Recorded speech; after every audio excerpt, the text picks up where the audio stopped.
जी श्री कृष्णा भक्त, राधे राधे। स्वागत है आपका हमारे YouTube चैनल पे।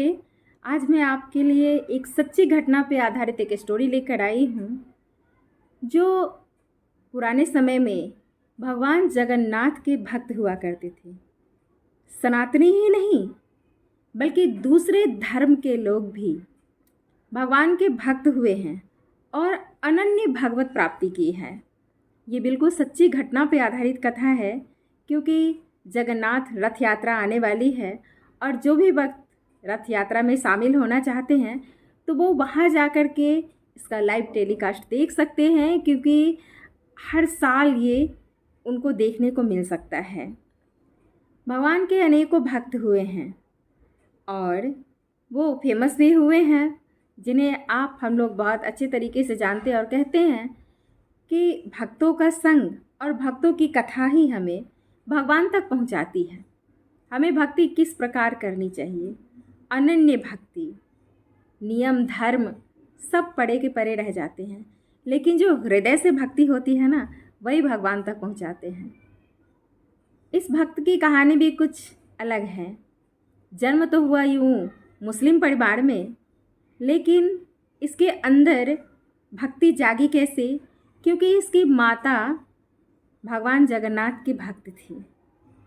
तो कहते हैं कि परिवार में बच्चों पे इफेक्ट पड़ता है, वही चीज़ इनके साथ भी हुआ। आज भी जब भी जगन्नाथ रथ यात्रा निकलती है तो मुख्य तीर्थ से गुंडीचा मंदिर के बीच में जो 3 किलोमीटर की यात्रा है, इस बीच में ग्रैंड रोड पर स्थित सालवेग के कब्रिस्तान के पास, उसकी समाधि के पास थोड़ी देर के लिए रथ अपने आप रुक जाती है और जब तक भक्त सालवेग की जय हो का नारा नहीं लगाते हैं, जयकारा नहीं लगाते हैं, रथ आगे नहीं बढ़ती है। ये सच्ची घटना पे आधारित कथा है, तो आइए इस कथा को प्रेम पूर्वक सुनते हैं। कहते हैं, भक्त चाहे जो भी हो, भक्त की कथा सुनने से भी बहुत पुण्य फल की प्राप्ति होती है।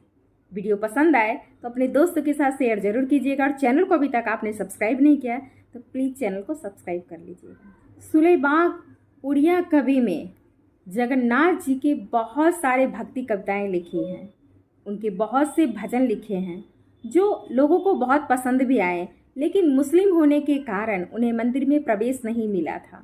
उन्होंने अपना जीवन भगवान जगन्नाथ को समर्पित कर दिया था। 17वीं शताब्दी के पूर्वार्ध में हुए थे वे। कहते हैं, एक बार सालवेग मुगल सेना की तरफ से लड़ते हुए बुरी तरह से घायल हो गए थे।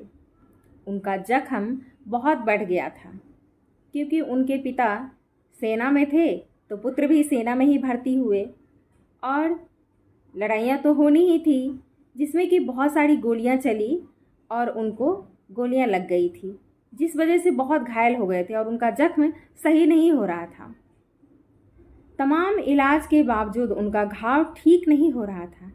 इस पर उनकी माँ ने भगवान जगन्नाथ की पूजा की और उनसे प्रभु की शरण में जाने को कहा। अपने पुत्र को भगवान श्री जगन्नाथ की शरण में जाने को कहा। माँ की बात मानकर सालवेग ने भगवान जगन्नाथ की प्रार्थना शुरू कर दी। उनकी पूजा से प्रसन्न होकर के जल्द ही भगवान जगन्नाथ ने सालवेग को सपने में दर्शन दिया और उन्हें आशीर्वाद दिया। जब तक हम कहते हैं भगवान पूजा से प्रसन्न नहीं होते हैं, बहुत सारे उनको हम खाने पीने की वस्तु भेंट करेंगे, उनसे प्रसन्न नहीं होते हैं। सच्चे मन से, दिल से, भावना से जब तक हम भगवान से नहीं जुड़ते हैं, भगवान हमें नहीं अपनाते हैं। वो भक्त विश्वास करके अपनी माता की बात मानकर उन पे विश्वास करके और भगवान जगन्नाथ के चरणों में चला गया। उनके शरण में जाते ही भगवान उसकी भक्ति स्वीकार करते हैं और उसे स्वप्न में दर्शन देते हैं। जब सुबह वो उठते हैं और उनकी आंखें खुलती है तो वो देखते हैं कि उनका सारा जख्म गायब हो गया था, घाव सूख गए थे। भगवान के चमत्कार से जब सालवेग ठीक हो गए तो वो जगन्नाथ जी के दर्शन करने के लिए मंदिर गए, लेकिन उन्हें किसी ने मंदिर में दाखिल नहीं होने दिया। सालवेग निराश नहीं हुए और मंदिर के बाहर ही बैठकर भगवान की आराधना में लीन हो गए। इस दौरान उन्होंने भगवान जगन्नाथ पर कई भक्ति गीत व कविताएं लिखी। इसके बाद भगवान के चमत्कार देखने के बाद वो भगवान की शरण में ही चले गए और मंदिर के पास में ही जा कर के वहीं रहने लगे, आसपास ही रहने लगे, क्योंकि मंदिर में प्रवेश तो उनको मिला नहीं।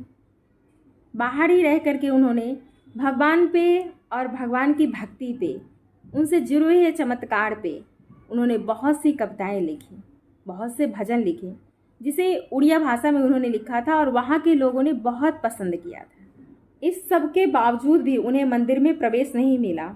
इस पर साल्वेग ने एक बार कहा था कि अगर उनकी भक्ति सच्ची है तो उनके मरने के बाद भगवान जगन्नाथ खुद उनकी मजार पर दर्शन देने के लिए आएंगे। साल्वेग की मौत के बाद उन्हें जगन्नाथ मंदिर और गुंडीचा मंदिर के बीच ग्रैंड रोड के करीब दफना दिया गया था। साल्वेग की मौत के बाद जब पहली बार रथ यात्रा निकली तो रथ के पहिए मजार के पास जाकर रुक गई। लोगों ने काफ़ी मशक्क़त की लेकिन रथ आगे नहीं बढ़ा। तब रथ यात्रा में शामिल एक शख्स ने तत्कालीन ओडिशा के राजा से कहा कि भगवान के भक्त साल्वेग का जयकारा लगाया जाए। उस व्यक्ति की सलाह मानकर राजा ने जैसे ही साल्वेग का जय घोष करवाया, रथ अपने आप आगे चल पड़ा।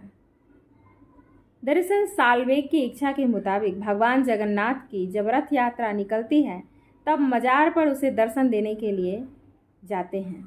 इस बात से प्रमाणित होता है कि भगत के बस में है भगवान। भक्त जब भगवान का दर्शन पाते हैं तभी जाकर के उनके मन को सुकून मिलता है। ये तो थी भगवान जगन्नाथ और साल्वेग की भक्ति की कहानी। मिलते हैं नेक्स्ट वीडियो में, तब तक के लिए जय श्री कृष्णा, राधे राधे। वीडियो पसंद आए तो प्लीज़ अपने दोस्तों के साथ ज़रूर शेयर कीजिएगा।